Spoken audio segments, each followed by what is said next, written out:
Charlotte Tweed, relocation strategist and founder of Liberty Travel Coach, and welcome to Free Thinkers Rising. And today I have with me Emily Bron, a friend I met online. And Emily, please introduce yourself. Hello, Charlotte. I'm very happy to be with you and chat with you as usually, and especially with the topics that we are both passionate about. And just to update you and your listeners to at what step I am now in my life. A little bit about me. I live in Canada actually 29 years. Being the immigrant, but spending most of my life actually in these countries, comparing with my previous way and countries of living. I was born in former Soviet Union, in what is now Independent Republic of Moldova. I lived in Ukraine. I lived in what is now Russia a little bit, but it was one country in my time.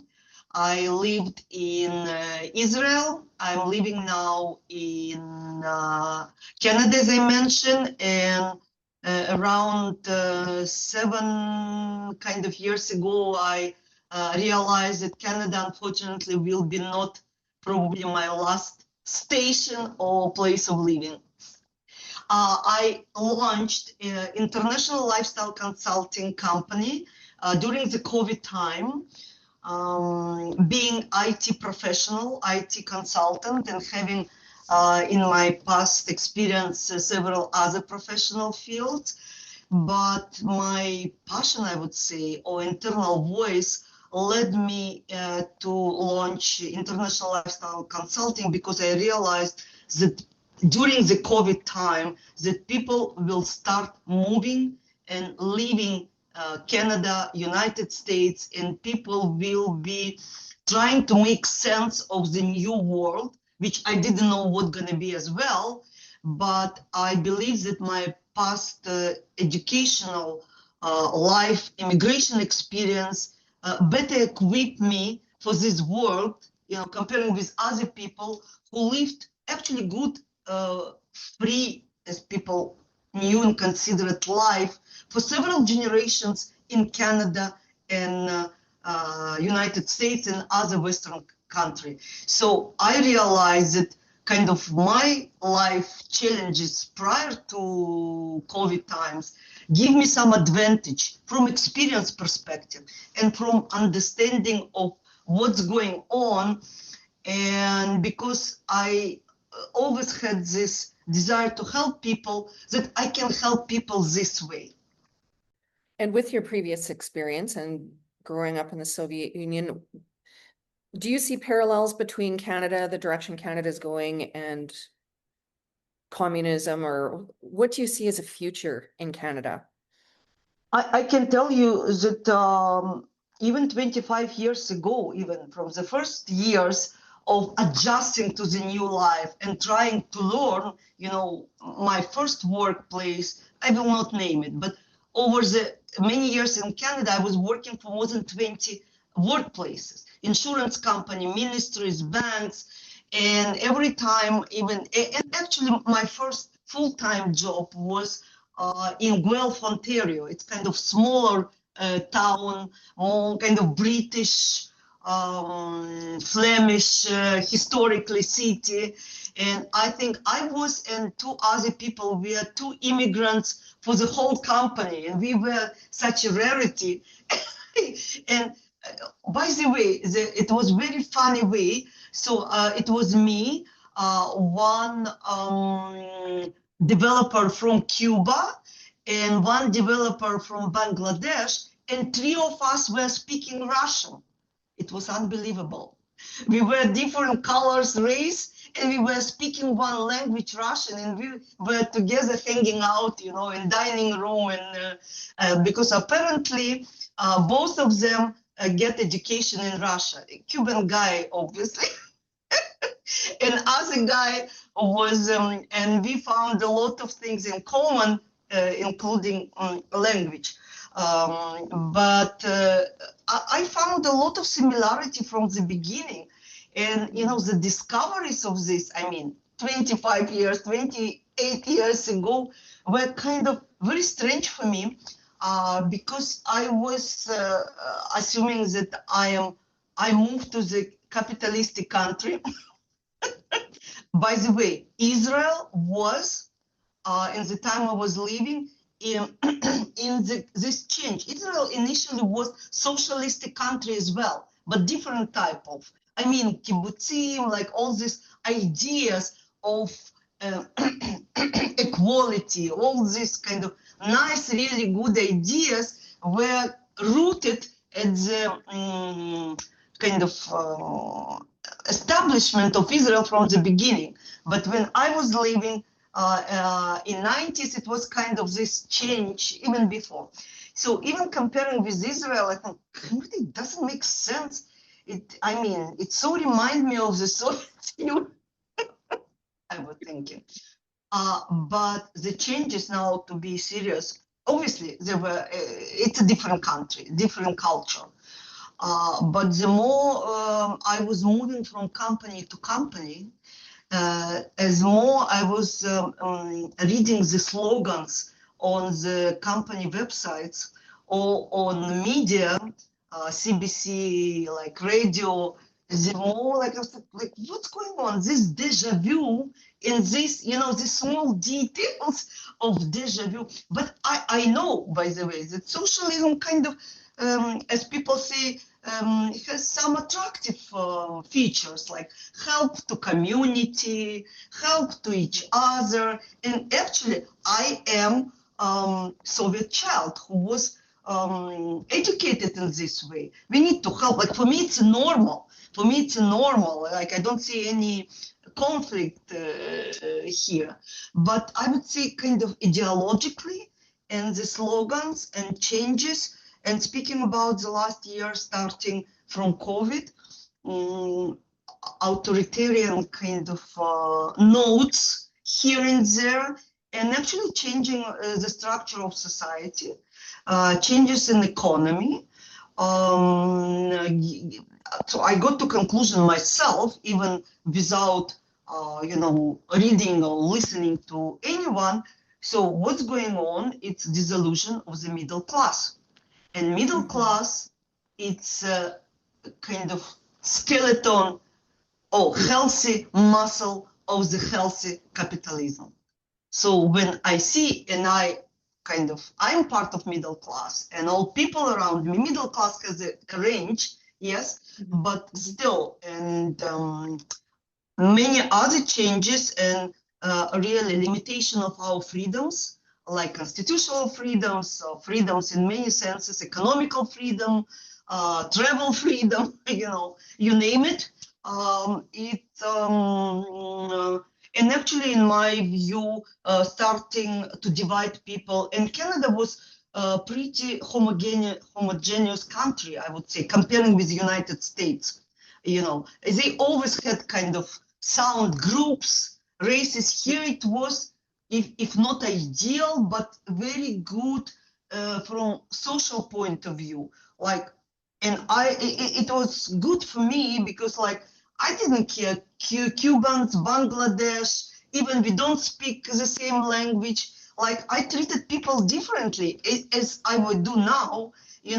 Honest, decent, hardworking people. It's what is important for me. Doesn't matter like race, class, from what country you are, you immigrant or not.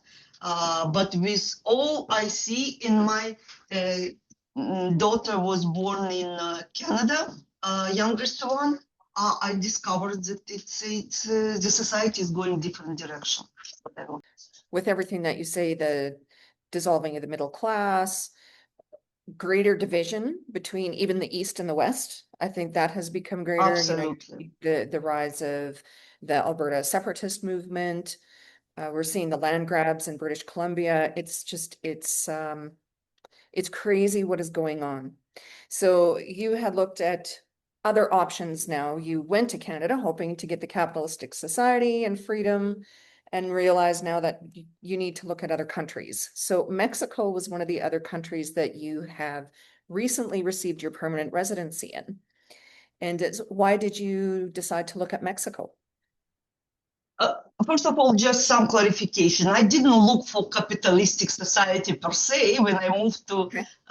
Canada. I was just, after all craziness of Middle East, me and my family, we wanted the quiet, balanced life. We wanted, this peace and respect in between people and be part of bigger. I always lived in multinational country. I didn't have any issues with this. Whatever we found lately, it's not only East and West, it's what I witnessed lately. It's actually dividing people by genders, by races, by classes, rich and when they started to speak about rich and poor, here, like, it was not such a deja vu. It was just kind of understanding where it's going, an elimination of middle class. But why Mexico? So I realized, first of all, that being single mom and looking at cost of living even in 7 years ago, like 8 years ago, and I was still working full time as contractor, and I was working hard, all my life, starting from 20, I was working, learning, taking different classes, education. And I realized that probably I will not have enough money to retire in Canada with the cost, just from economical perspective, what's going on.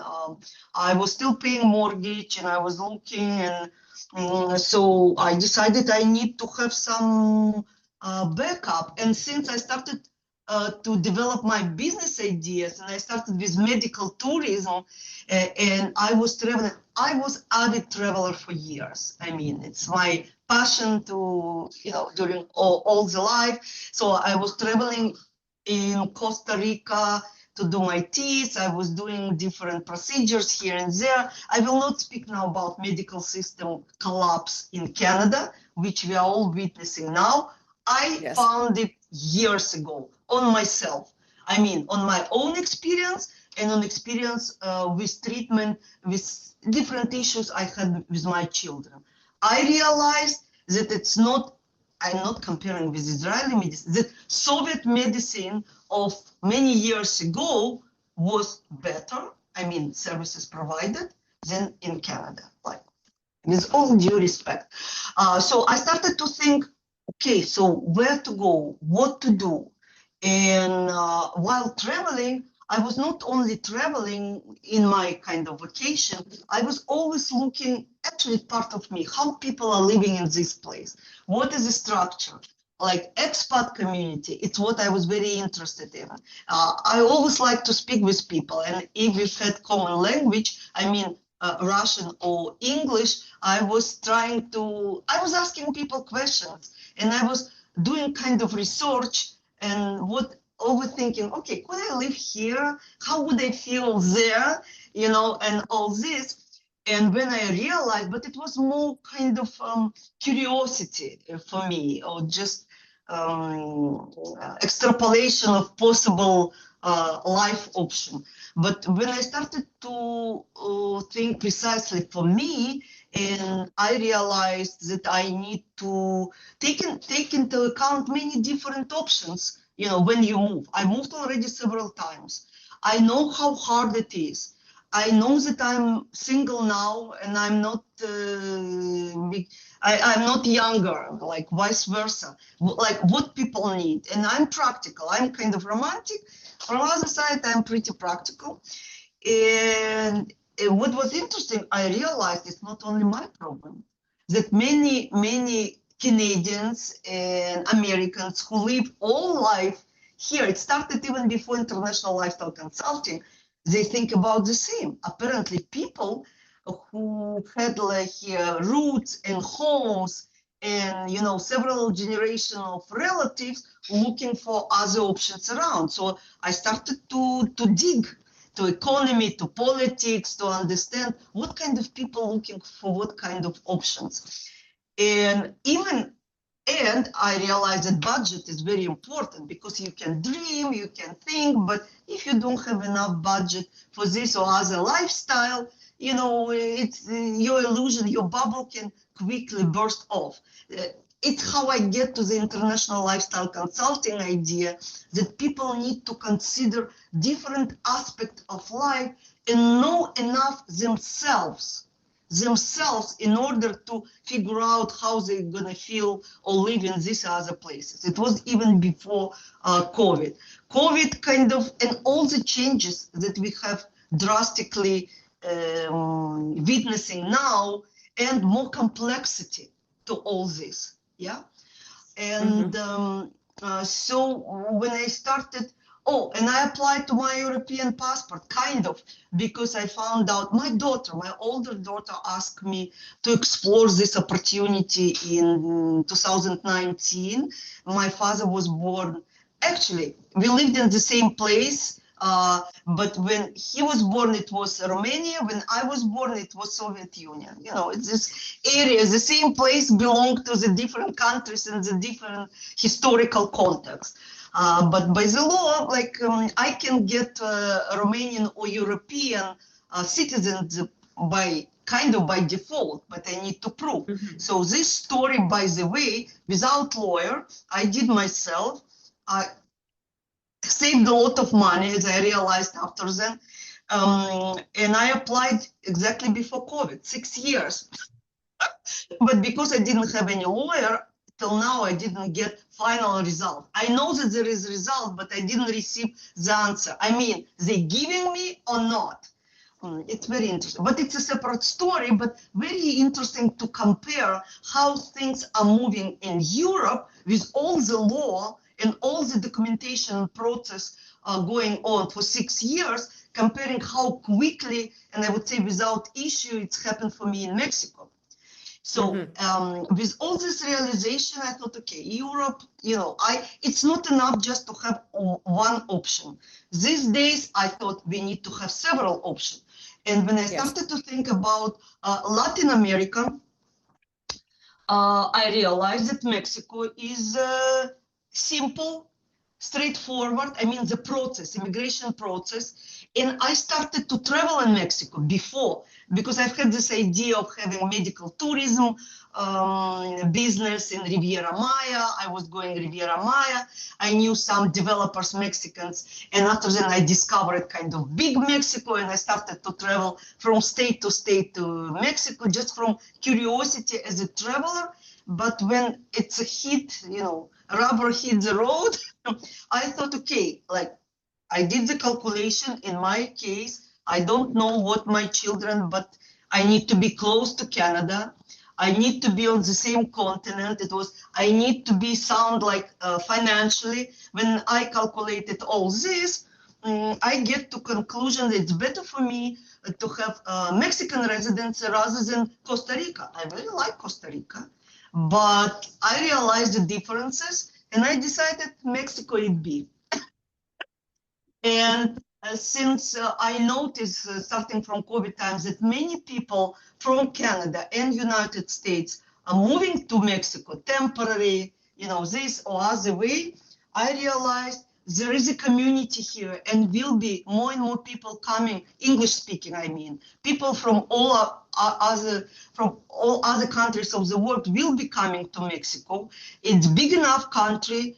And I like to hang out with people of different countries and nationalities, actually part of my DNA. And because I understood how important to find your community, I realized it's more chances for me as being Emily with all my background to find people in common and without good Spanish, which I realized as well, to find kind of like-minded people in Mexico. It was my calculation. And you just recently received your permanent residency.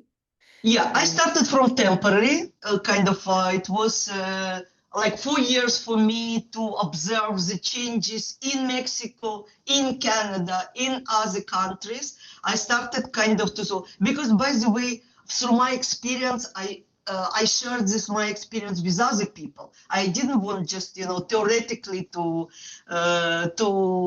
advise people how to do it. I've had some experience actually with Liberland, some experience. I mean residency in Liberland, which is in Europe. I joined kind of libertarian movement all over the world and was looking about options, actually living options and residency options in this direction. I'm still looking on European immigration option kind of daily. I subscribe to many different sources of information and daily kind of looking and checking updates. But I realized that for me, Mexico might work. And I can tell you that even over these 4 years, actually, before truckers, when COVID started, I realized I need to move. I mean, to start doing something. So all this, yes or no, this country, other country, I mean, all these calculations, I decided to stop and start doing something. So yes, I received permanent residence in March of this year. And over the last 4 years, I was traveled across many different Mexican states. And I'm still, I know I'm happy that I have already one kind of realistic plan B in place. But since world is changing so quickly, I realized over the last month or two that one plan B is not enough. And even two plan B, like we all know about 5 flags theory, but I thought it's not for me. Kind of, I knew it theoretically and I can explain, but I thought, look, I'm moving to retirement stage of my life. I probably don't need, when people think about business, assets, money, it's not me. Kind of, I will live my happily after life in Mexico. And I thought, and it's still the main point, to find the community. That's why I'm so passionate about finding your community and tribe, as you say, in this or other place. But life is correcting my thoughts. And I agree with you there too. We are also still looking for our next plan. We have our permanent residency as well. We just got it last week in Mexico. Congratulations. Yes, thank you. And we have the same thoughts and feelings that you do. We need another plan. We need another backup. We're still looking at different options as well. And another option that you're looking at is Czechia.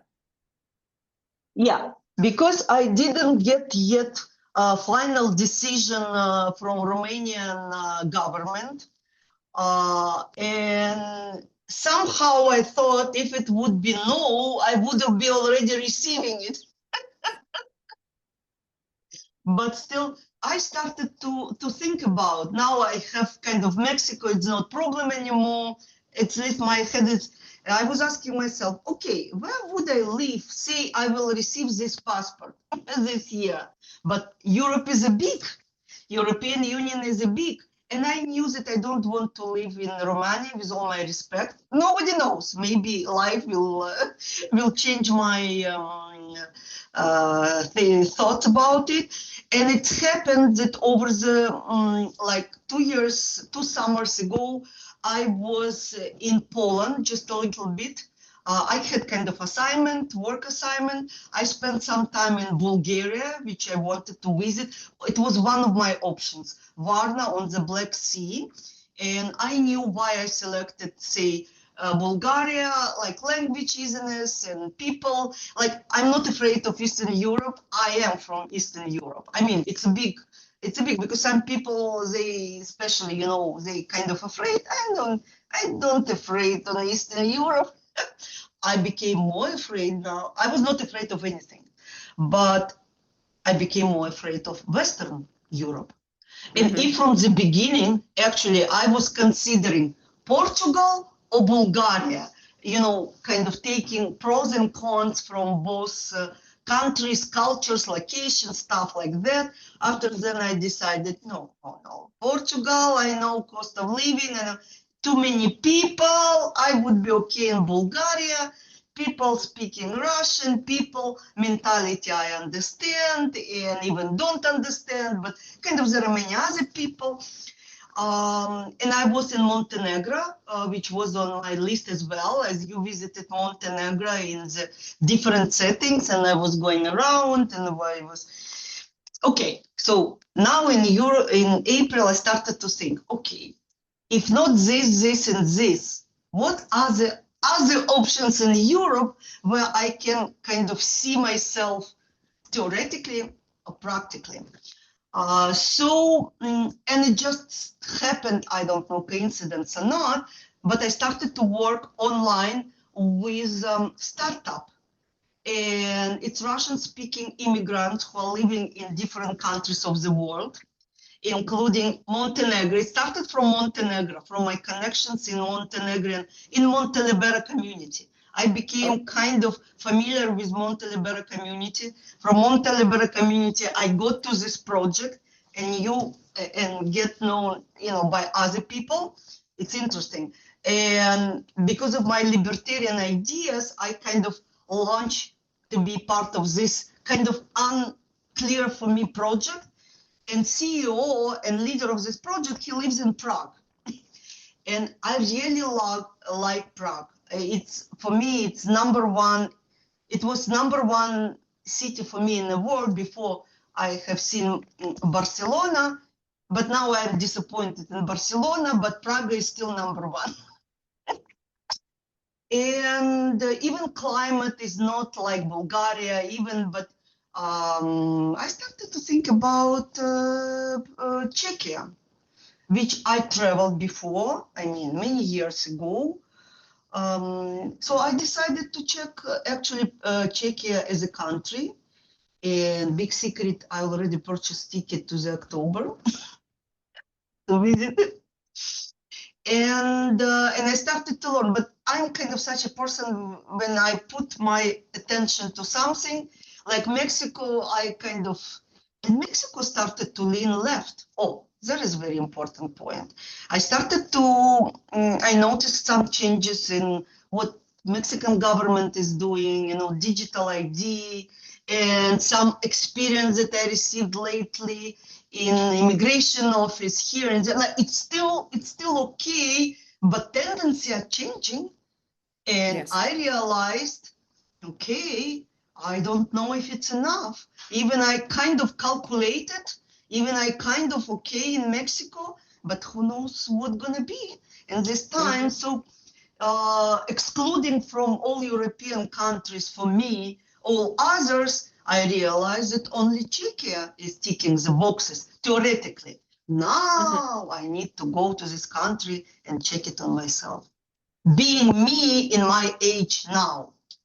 Yes, yes. I'm a very big proponent of going and seeing it for yourself, because everybody has their own boxes to check, as you had mentioned. Absolutely. If climate, if it's affordability, if it's political, the livability, community is essential. That's, my main point in this talk today is how to find your community and move to that. So I agree with everything that you're saying. You absolutely have to go and see it yourself and spend as much time there as possible and look through it at the eyes of, can I live here, not a vacation? Because a lot of people, I think, still look at it as a vacation, and visiting and living somewhere are completely different aspects. And you know what? One of the points, again, it's what my AI tool, I did research already from different perspective, but I found that property price apartment in Karlovy Vary, which I will visit not only Prague, I will go to the two small cities, which are world-renowned resorts, a medical treatment facility with history, with high level of medical. So I will do it myself. I took this kind of season out of the high season because I'm okay, because I would like to look to the cities. And if before the city was mostly populated by Russians from Russia, they not allowed to come over the last 4 years to this country, which is okay for me because, you know, we have different political life vision, but there's a lot of apartments which Russians sold, or and apartments in Karlovy Vary is cheaper than in Curacao, or the same level of home. So I decided, okay, I need to check it. Now, how do you spell this town that you're looking at or this location? Because with us being English speakers, I'm like, I'm not sure where it is. So how do you spell it? Okay, first of all, this area which I will go, I will fly to Prague, but they will take me from airport, and it's mountain area between Germany, so you can go from Munich airport. There's no direct flights, by the way, from Toronto now, and or from Prague. So in German tradition, because it's not new city, it was Karlsbad. Before in history, you can find it as Karlsbad at Marienbad. When it's a lot of German influence. It's an area close to Germany. But in Czechia and officially on the map, it's Karlovy from Charles. Karlovy Vary in Mariansky Lazny. It's how it's in Czech. Mariansky Lazny is Marienbad, and Karlovy Vary is Karlsbad historically. But again, I understand there are other small resort cities in Czechia as well. I mean, with different mineral waters and balneological treatment resorts historically. There are many small ones, but I selected this. You know, I don't have a lot of time. So I decided to start from this one, but I'm still waiting for response from Romanian consulate. So I decided, okay, if it will be positive, I will have one kind of outlook. If it's not, so at least I will rest and have a good time there. Yes, yes. And you said you're going in October? Late October to November. And I specifically, actually, it's kind of cheaper and a lot of kind of changes might happen. I'm giving time to the destiny, you know, turn around different options around me. But I think, and I advise anyone to go to not in the good season, you know, because it's a not warm country. Go when the weather is not good. See how you feel, you know, in this, like if you consider to live full time, even in Mexico, like I say, the same. So go when it's not so attractive, kind of. You know, I couldn't come. I could maybe do it in February, but I decided it's too far away. It's too far away because I need to, like I told myself, I need to check this option till the end of this year. So I kind of calculated to see in November when it's kind of dark and gloomy, but to see how it's going on, to check and to see what world around will give us. Yes, yes. And it surprises me that how affordable it is when you had mentioned the affordability. I need to check it because Yeah. look, European standard, even living standard, even it's different from even Mexico. So when I did deeper research, the first experience when I did it, I was okay. It cannot be because I know the kind of the level of this city. I knew that Prague is very expensive. I did after that to the Prague. I did to the whole areas, the whole Czechia. I mean, I did the real estate evaluation, reporting, cost of living. I did it all categories. Not so deep for clients. I do, you know, depending on what their requirements are. For myself, it was first exposure to give me the direction to go. But speaking about the community, again, I thought it's easy for me to learn Czech than Spanish. And it's Europe that I like. And I don't need the big city. I'm okay. You know, these small cities, like 40,000 people, 60,000, but they have, like, what is important for me, the best cultural activity, festivals, artists coming, beautiful architecture. It's a place where royal families spend time. You still have Romanov's church. You still have church of like Marienbad was mostly German and British emperors were coming to this place. You understand? It's small place, but on the very high level, and it's still, even after Soviet time, after, it still has this cultural ambience. And I It thought, sounds okay, beautiful. I don't need to live, I don't need house. Absolutely don't need house. I need small apartment, actually comfortable. It's what I thought. But to be surrounded by beauty and culture and maybe like-minded people. I can't wait to hear your report on it when you get back. It sounds lovely. I love Europe too. I love the architecture, the history, the lifestyle. I love that as well. And I'll also echo what you said about visiting in the off season. Very good idea to see if you love it or not, going in the gloomy time. Same thing in Mexico. I say go during the rainy season, go in the hot season, experience the different seasons. Because especially if you plan on purchasing or renting in rainy season, what streets flood, what does it look like? Because I know there's areas in town where we are that the streets are totally underwater for a month from the rain. And Charlotte, it's a different world. Like this part yeah, of the world, it's a different world. It was yes, created for emperors or elite, like 200 years ago, but it's still, but I will see. And because I have this now, this young kind of crowd or young leader who living in a Prague, it's what I thought. And I have some other interest that I've had always. I decided to visit them again and to see how me in my age and stage can be part of it. And mhm. like several of kind of theoretically my communities are already established there. So it will be short time. It's not even couple of months because I cannot afford couple of months. But it will be kind of, I already think differently, but it's important for me to consider because as of now, I cannot move from Toronto anyway. I kind of have more time to think about. Well, I'm, like I said, looking very forward to hearing your report back on the area. And as we wrap up our talk today, and we've been talking about community, what would you suggest is one step that people could take today, one actionable step to find their community, to find their tribe? You know what I would say, the first thing, start with yourself.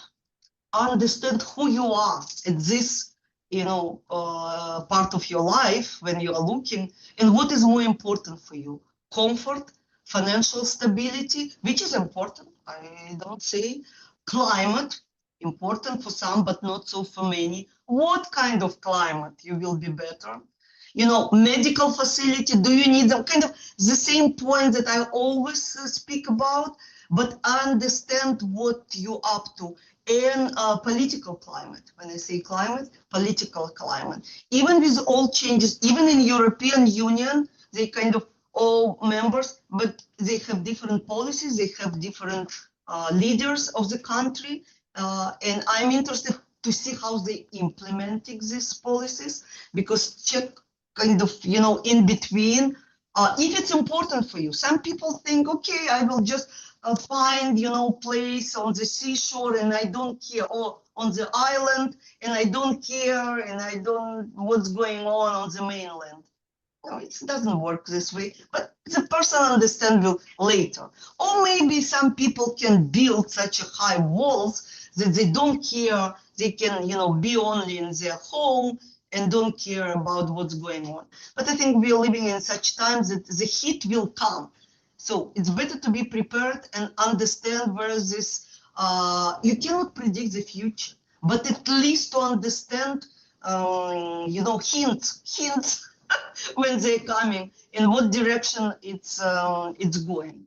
It's how I see it this way. Even I know, by the way, that it's cold country and winter. I mean, over there, especially in mountain, it's not mountain in Querétaro. It's not mountain of Mexico. It's northern. it's cold. It's cold. But okay, I live in Canada, so you know what. Yeah, I don't want to deal with winter anymore. But Climate is winter a big might be one for me. different. Winter might be different. You know, if you have warm community, and I know you cannot find community in week or two, but at least feel something. Yes. Well, Emily, where can people find out more about you or this project that you're looking at? Okay, so my company website is emilybron.com. If you see my name, and I can spell it, EMILYBRON.com. I'm mostly active lately in Facebook. Before I was in LinkedIn, now I converted to Facebook. On LinkedIn, I'm kind of checking daily my messages as well. And I will also share with you the website of the new project, kind of startup that I started to be affiliated with. It's a little bit different direction, but actually uniting, the name of the project, United Humankind. United Humankind. I will provide the website later. You know, the younger generation thinking deep and kind of strong about how unite people, how to find community in different countries. That's why I am with them, because they developing platform for the different communities, and maybe even your community would be benefit. It's actually a free platform for communities to be together and find each other. Well, thank you so much for your time today, my libertarian, freedom-loving friend. We have a like mind in that, so I appreciate that, and thank you for taking us on your journey and sharing the journey that you're still on.